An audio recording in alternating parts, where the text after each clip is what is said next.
Hello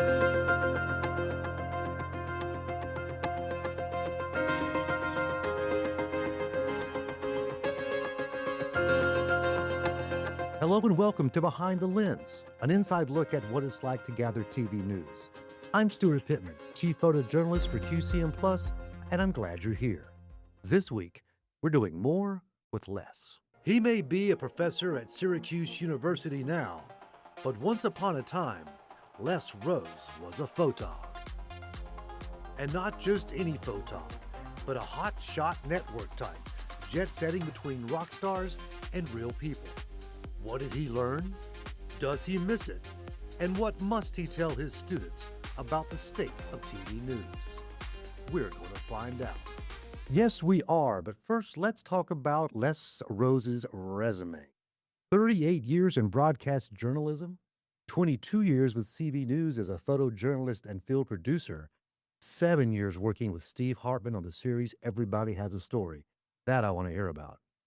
Les is now a professor of broadcast history at Syracuse University. And Les, now that I've bragged about you, I just want to thank you for coming on. It is my pleasure. It's actually a professor of practice. Now, describe to me what that means exactly. I saw that earlier, wasn't sure. It actually is what we always wanted when we went to school way back when. People would, talk from the books they published 20 years ago, and they probably hadn't been in the field in a long time. But a professor of practice, I'll use advertising as an example, because let's say they were a madman, as in Madison Avenue, so they take what they know and bring it directly into the classroom. And I think I'm qualified for that. And I did the same thing. Here's an example, real quick, of what I teach is I tell the students, you're going to a California fire or any fire, and you're in the cul-de-sac, and you made it past the police and the fire department, all their yellow tape. And what's the first thing you do when you arrive at the fire? I'm your photographer. You're my reporter. What do you do?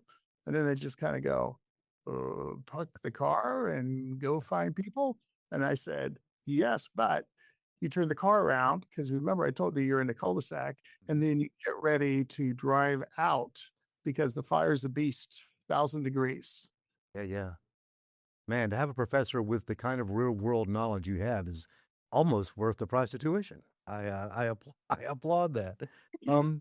But let's talk about where you've been before we get to where you are right now. And you have been everywhere with a TV camera on your shoulder. How's your back? The reason I missed out on one of our tapings that we had scheduled, and I'm making up for it now, is I don't know if you can see this, but Ooh, this is, can you yeah, see it? a little bit. Doesn't look pretty. It doesn't look pretty. I'm trying to, basically, I'm sorry. Oh, there we go. Right there. Oh, Right there we there. go, there They're we right go. in front of you. Can you see that it's curved? Yeah. Yeah. It's basically in the shape of a soft S. And I have 4 lower vertebrae that are frozen for all intents and purposes. Geez. And my SI joints need treatment every 3 months at the pain clinic. And the 4 frozen vertebrae, they get radio frequency treatment.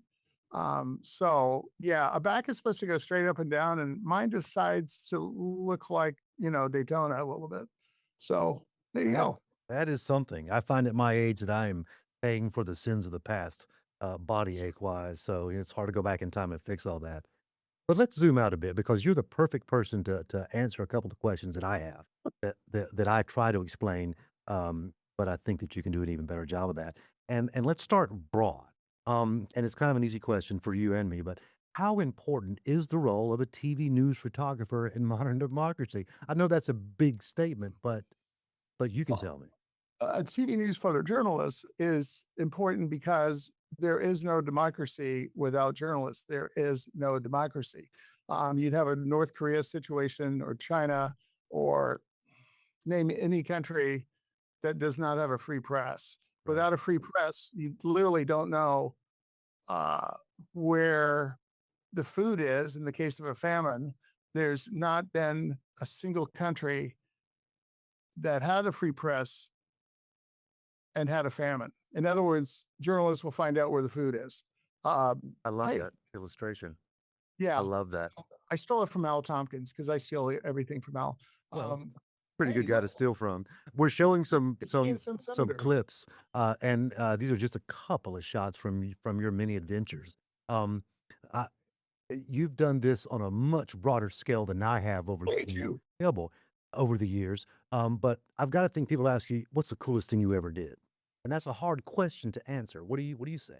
Clearly, when you describe everybody as a story to someone, I say, well, the person you just profiled throws a dart over their shoulder, Right. goes where it landed, and picks people at random out of the phone book. Sure. And then you go to the thing called a phone book. By the way, for the younger folks, a phone book is what the web used to look like way back when. So, and then Steve Harmon, my partner, would look up and not pick anyone, but he'd do that 8 or 9 times. So we didn't have to go back and do the phone book scene again. Sure. Um, they could turn us down, but we could never turn them down, Right. which made it interesting. Our record for turn downs was 47 times. So in other words, the guy that brought the eggs to the restaurant where he ate an omelet this morning might have been picked, and he might have an interesting story, but just nobody's ever asked. Did you ever find someone on that assignment that didn't have a story to tell, that just didn't have anything you could mine? I mean, We came close. yeah. There was a woman in Norfolk, Nebraska, home of Johnny Carson, and um, she just didn't want to have children. And then, but she accepted. And so Steve was like, what are we going to do? And we literally got shots of her and her cats, and not a stereotype, but she loved her cats. And then she'd walk around the lake. This is in Nebraska, not a lot of ocean there. And so she'd walk around the lake, and then she explained that the world is so full of violence and sadness. Why would I want to bring a child into? But then she hit this note which fascinated us. And she said, you have no idea what the expectations are for a single woman in a small town. Like, we're supposed to get married and we're supposed to have children. I just wasn't interested. And so Steve and I, being two white males, think that we blew it. This is it. CBS is going to cut the series. But apparently the phone rang off the hook from women exactly like her. It was Wow. this untouched thing. So many women in so many small towns, and they never saw themselves on the screen. And the pressure they get from other women in particular, but they feel like offcasts to society. That one that initially we thought had no story, but we had the male perspective. That's awesome. That just goes to show you, you don't know everything, and it's easy to learn every time you interview somebody, anybody. Um, I've learned so much from sticking a microphone in people's faces and asking questions, sometimes inconvenient, rude, or whatever questions, but it has been an education. And I want to get into the education and how you became a professor of practice after years of dragging a camera all over the place. But first, let's take a quick break. You, being a network guy, went all over, but now you're at Syracuse. How long have you been at Syracuse? Actually, I'm finishing out my 10th year this year. Wow. I plan on sticking around for at least a couple more. I may have a new role in which I'm sort of like the school ambassador. Mhm. Um, and we're going through a lot of pre-college tours here, like the kids that have been accepted. Right. And so they're getting actual tours of the school. And they see my office, which is chock full of, I think I'm up to 12 lava lamps in here. I think I Uh, saw that earlier. Yeah. yeah, it's the dorm room I always wanted. Uh, I think behind me, someone just borrowed some baby Hershey bars, uh, and I just love it. To know that I know we're having tough times in America right now with the Constitution having a tough time. The First Amendment is always a little questionable, Sure. but we have to defend it. Otherwise, we're North Korea. Mm. You know, Yeah. Yeah. there's no other way to say it. And if you can't have a democracy without the news, without journalism, it's the First Amendment for a reason. Not Amen. 15th, not the 17th. It's the First Amendment, and mostly it's people that just don't get it that think why are you allowed to do this? I think Morley Safer way back when, the 60 Minutes correspondent, said, Mhm. uh, I will trust citizen journalists as much as I'll trust a citizen surgeon. In other words, it helps to be trained. So, and I have never had a political bumper sticker on my car. It goes that far. And I Mm. have to tell my students the same thing. You know, you Yeah. can have your political thought, but not, you just got to keep it separate. Yeah, not out Uh, loud. it's really true. And Well, is that surprising to your students today? I mean, they're sophisticated people if they're at Syracuse University, but um, it's hard for someone who's 22 years old to fully comprehend the arc of the media and what it's been like since we started. I mean, do they have a good concept of the news today? Do they even watch the news? I guess well, they do if they're in school with you. was it the Republican convention that had just as many press passes for their convention as they did for the people that influencers, sorry, Right, right. that were influencers, just about the same amount of press passes. And Mm. how do you call them press passes if they're influencers? Keyword influence, Yeah, yeah. which is antithesis of what great Journalism. journalism. Great journalism. I got in it because it was the whole Nixon thing going on with Watergate in the 70s. And the fact that two journalists were able to bring down an American president was pretty amazing. And I realized that every student, every college student wants to change the world. We really do. And journalists get a chance to actually do that. I know of several stories where I was able to do exactly that. And just not the world, but your little corner of it. It's quite nice. Uh, are your um are your students what is it they want to do? I mean, what is the career they see for themselves? I'm interested in what someone of college age envisions as a career in broadcast journalism. That's even going to be the correct term. Uh, Broadcast journalism. By the way, this is the second year we combined magazine, news, and digital Mhm. with BDJ, broadcast and digital journalism, meaning people would Google like journalism schools and we wouldn't pop up because we had these two separate fiefdoms. So I now, see. and I gotta say, we have possibly the number one in the, I think so, the number one in the nation for if you want to study sports broadcasting. I mean, we're kind of it. Yeah, yeah. Um, it goes all the way back to Brett Musburger. Um, and just, I mean, we have sports broadcasters. Bob Costas Yeah. is with us, and and Mike Tirico is on our board. Wow. Like, if you want to come here, it's a little frustrating for me because I kind of like, yay, a news person. But I still teach them, especially with what I teach. I teach TV news storytelling Right. because I believe that unless your story connects and touches the heart, you're going to go nowhere because they're not going to remember it and grab that clicker and you're toast. You got to keep their attention. But not only that, if you can, if they feel something, not like a race or whatever, but if Right. you have a story that can connect, um, which we've been doing forever, but now it's really good for the web.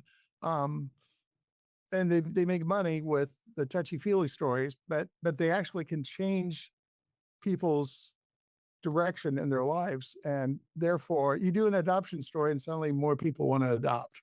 Because I'm a local news guy, you were a national news guy. What do you think the main difference is? Can a local news guy go to network and hit the ground running and have no problems, or is it a totally different world? I've always been curious. I know this is a photographer centric Platform. Yeah. I call it podcast broadcast. Um, the number one thing that I needed to improve was my lighting, and in Rockport, Maine, Mhm. there is like a if you want to be a film loader, you can do Sure. it there. But they have this fantastic program, the main workshops, and obviously the MPPA workshop in Norman's great. Mhm. But this is like I did a week 10, 12-hour days of lighting. And Wow. he took requests from every guy in there. Turns out there were two news guys. We had one guy that and when you think about it, it's pretty tough to light when you have 3 to 4 anchors with a bright stadium seats behind them. How the hell do you light that? We had another that worked for QVC, and he did great for them, but they said, "We're going to send you to the school because you still don't know how to light diamond merchandise." So we had to create a turntable, but lighting is kind of your ticket, um, and to improve. And the complaint in local, and I did plenty of local, um, 7 or 8 years worth at least, but um, the complaint about local is that you never have time to light. Sure. I had one unnamed reporter because he's still out there working for CNN. And when I was just setting up a couple of lights, he said, "I don't have time for special effects." And I'm like, "You're a man of color and we need to see you better. This will make you look good." And so I have never thought of lights as special effects. I love that. I have never either, but and the other thing is, one of the biggest things is in you have to be part producer, and I'm not a wallflower, so I kind of came out of my shell a long time ago, which came in real handy with working with Hartman among others. And when he was trying to pick me out of the others at KCBS, he said, "Name your top 3 photographers and why." And I don't think I made the top, maybe once, but I would always be basically number 3. And the consistency was, he may not be phenomenal technically. I'm okay. Yeah. But but he puts the subjects at ease like no one we've ever seen. Yeah. I mean, so if they're happier and they're not nervous being in front of, KCBS local news, then they're going to give you a lot better interview.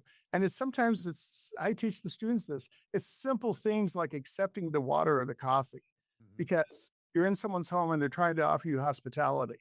Right. It's taking off the shoes at the doorstep, whether or not they ask you. Yeah. It shows that you're thinking of them. Yeah. Uh, and Well, that's a skill that some have and some don't. I've been with reporters and photographers who were pretty lousy at it, and I've been with some people who are just absolutely masters of going into a difficult situation, getting a great interview, and doing no harm in the process. That's what I always wanted to just do it with no harm. the worst is when you really work your tail to set up lights so everyone's going to look great. Like the best lighting out there is when no one notices your lighting. Yep. Any other way to put it? It's sort of like saying, it's sort of like looking at a model's face, a woman's face, and going, "That's great makeup." And it's like, it's not what she wants to hear Right. or anybody else, but she looks great. And I really hate stick mics. I'm looking around because I usually have one around here. I hate stick mics because they remind you that you are in charge Right. and they're going to cut you off after a few seconds of talking to you. And this microphone or the live truck you see in the background reminds you that you're watching television. I got no interest in that. I want them to watch a story and get so deep into it that they forgot they're watching television. I fully understand that. It took me about 25 years to fully understand that, to be honest, but I do understand that. And I want to talk more about it, but we've got to take a quick break. And we're back with the great Les Rose, formerly of CBS News, now a professor of practice at Syracuse University. Les, what must you tell your students about the future and the past of TV news? I can't imagine where I would start. Well, first of all, I showed you earlier what my spine looks like. It's like an Mhm. assault vest. I have damaged lower vertebrae. My shoulders are kind of shot. I know you can relate to all this. Yeah. I'm going to have knee replacements eventually. And I get a little upset with my students when they show me their 6-pound Canon or Nikon camera going, "Oh, it's so heavy. What am I going to do?" And then the batteries are like this. I try to whip out or show them the X-ray and things like that. But we are the living, breathing examples of when your parents in high school or college gave you the Dr. Seuss book, "Oh, the Places You'll Go." I mean, we live it. Real quick, I know we don't have much time, but man, for example, I was the only one that got to go to Germany for a hostage release when I arrived at KCBS after being there for 3 weeks. Because wait for it, the 18 other photographers that they all knew did not have a passport. Wow. What? So I'm the brand new guy that after 3 weeks got to go to Germany, froze, but that was great. I went to Japan with the reporter Sophia Troy, and I from KCBS, and I didn't, I'm not a sports person. I'm really like been to 1,300 rock concerts. So I wanted to go to do great feature stories that they'd have to run in between the games and stuff, which they realized they needed. And so I got to go to the ultimate sushi restaurant, the ultimate, Yeah. and that was tasty. And then Japanese archery, which is basically ballet combined with archery. And it's all about how long can you hold it without, shaking. And it's like this ritual that I've never seen before. And we did a day at a pachinko parlor, and it goes on and on. Oh, how do you make sake? That was another one, or paper. I think I had a better time than the ones covering the games because it's like you're one of a couple of hundred. I went to, you've shown a picture of Obama and I. He was a Yeah. candidate, and I spent 7 weeks on the campaign trail, working 20 to 22 hours a day, no exaggeration, as one of the go-to crews. And he preferred me because I knew to put a HMI light, the sunlight Mhm. duplicator on him. He's obviously a person of color, and people of color just look better, Right. much better. I think everyone looks better on an HMI light, but man, it really pops with people of color. And he goes, that guy makes me look better. So, and the strangest thing about covering Obama on the trail, one day we had 5 of his speeches in a single day, like get on the bus, get off the bus, et cetera, et cetera. And the pool producer, every time, because they know that photographers react to what's going on, they said, you have 2 people shooting your cutaways, right? That are looking at the crowd. So if something happens, your only job is to stay with the candidate. Wow. That Wow. gave me the spooks. And apparently, oh, and I got to know Sean, the Secret Service agent, was assigned to me. And part of my job was to get the walk off the plane, Right. right? And then shake the hands, shake the hands. But the locals were not told that there would be a crazy man with the Secret Service agent running towards the edge of the wing, right? Right. To get the people walking down. And I'm telling you, almost every time they would grab a gun thinking I was it. And Sean would have to say, no, no, no, he's with us. It's okay. Then hand to God, we of course got a sound man because they're indispensable when you're doing 5 gigs a day. And so I would have to run to the press bus, which is directly behind the candidates. And Mark Adams was my sound man for this, and throw the tripod to Mark so he could grab it. And then, like a baby, he had to grab the camera. And because we can't keep the candidate delayed, and I'm the cool photographer, so I'm the first one off and the last one on. Dude, I'm exhausted just hearing about that. So I tell my students, you don't know what you're going to cover, what you're going to learn, where you're going to go, who you're going to meet. I mean, I got to meet Neil Armstrong. I got to Yeah. meet Dr. Jonas Salk before he was going to at an AIDS conference to announce that he was trying to come up with an AIDS vaccine to go with the whole polio success. Um, and I got to spend 10, 15 minutes talking to Steven Spielberg on the night he won the Oscar for Saving Private Ryan. And all I said to him on the way out, he thanked the interns, he thanked the sound guys, he thanked everybody. But he shook my hand and said, thank you, man. Did you make me look good? I said, yes, sir. I just want to say thank you for helping me to understand my father. And it stopped him in his tracks. He goes, what do you mean? I said, my dad was a lieutenant colonel in World War II in Korea. And he never really talked about it. Right. And he goes, I made that movie for people like us so they would know what their dads went for. And we chatted for 10 or 15 minutes. Meanwhile, Extra and Entertainment Tonight are freaking out because they get them next. Sure. And of course, they wanted Spielberg Best Director. Yeah. Um, Who's the but it's camera guy? yeah, and it's sometimes those moments you just can't dream of a plan that just happened right in front of you. I covered Rosa Parks 3 times. And real quick, Rosa Parks at the Democratic Convention in Atlanta came in the back way to get in, and no, the other photographers are doing what we do. They're just BSing like 30 feet away from us. And this little tiny African American woman walks in, and of course she lived in LA, and like ding, ding, ding. I know this is it. I can't run to her because I don't want to alert those guys. And so I got it. And so she walks up to the police officer and says, sir, I'm due to speak here. And he goes, ma'am, we're have to work with the fire department and you can't come in. And I said, no, really, I think you should let me in. And so then finally he looks at the list. He goes, you're Rosa Parks. You're that Rosa Parks. And yeah, and then she says, you're telling me I can't come in. And I said, and then you could see the other photographers and reporters going, no. Yeah. And I'm just rolling with a Cheshire grin, and in she goes. I mean, you can't plan that, but you really have to develop a sixth sense, not only for, is this a dangerous situation, but what's going on here? Les, thank you very much.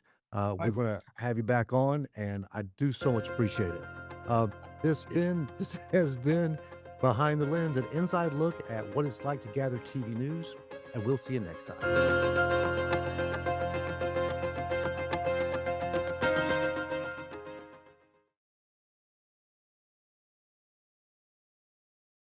Queen City News Plus. Just search Queen City News on your smart TV's app store.